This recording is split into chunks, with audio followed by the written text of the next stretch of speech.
পাচার হওয়া আনুমানিক 18 থেকে 20 বিলিয়ন ডলার ফেরত আনাটা অনেক কঠিন। বাংলাদেশ ব্যাংকও এই মুহূর্তে প্রস্তুত নয়। ফলে আইন কাঠামো পরিবর্তন করে টাকা ফেরত পেতে পেতে প্রায় 3 থেকে 5 বছর সময় লাগবে বলে জানিয়েছেন governor doctor Ahsan H Mansur. তিনি বলেন, ইসলামী ব্যাংকগুলো মার্জার হবে, সেখানে টাকা ঢালতে হবে, তবে কবে নাগাদ মার্জ হবে তা এখনই বলা যাচ্ছে না। অনুপধিকারী তরুণ জানাচ্ছেন বিস্তারিত। 2023-24 অর্থ বছরে 17,345টি সন্দেহজনক লেনদেন হয়েছে, যা আগের অর্থ বছরের তুলনায় 23% বেশি, এমন তথ্য খোদ বিএফআইউর।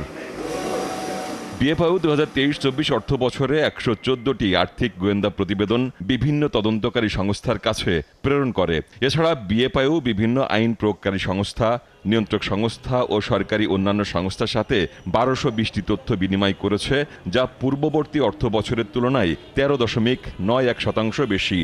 ইন্টারন্যাশনাল স্ট্যান্ডার্ডে আমরা পৃথিবীর অন্যান্য দেশ যেভাবে এসটিআর এসএআর অ্যানালাইসিস করে আমরাও সেটা করতে সক্ষম হব।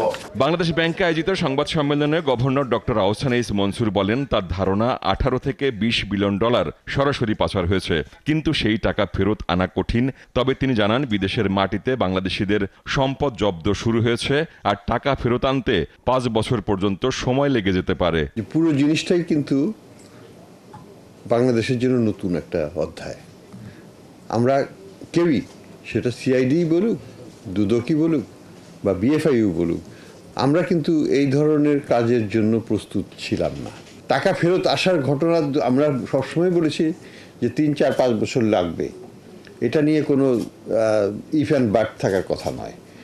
অন্তর্বর্তীকালীন সরকারের সময়কালে আমাদের লক্ষ্য হচ্ছে ম্যাক্সিমাম অ্যাসেট ফ্রিজে যাওয়া এবং ম্যাক্সিমাম প্রেশার ক্রিয়েট করে কিছু আউট অফ কোর্ট সেটেলমেন্ট করা।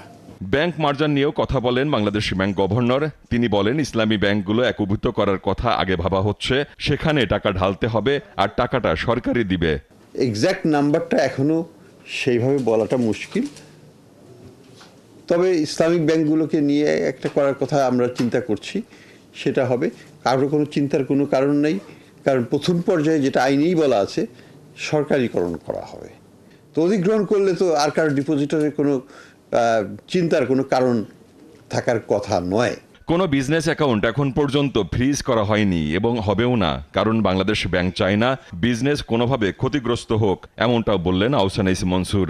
কোনো বিজনেস অ্যাকাউন্ট আমরা ফ্রিজ করি নেই, করব না, কারণ কোনো বিজনেসকে আমরা আটকাবো না।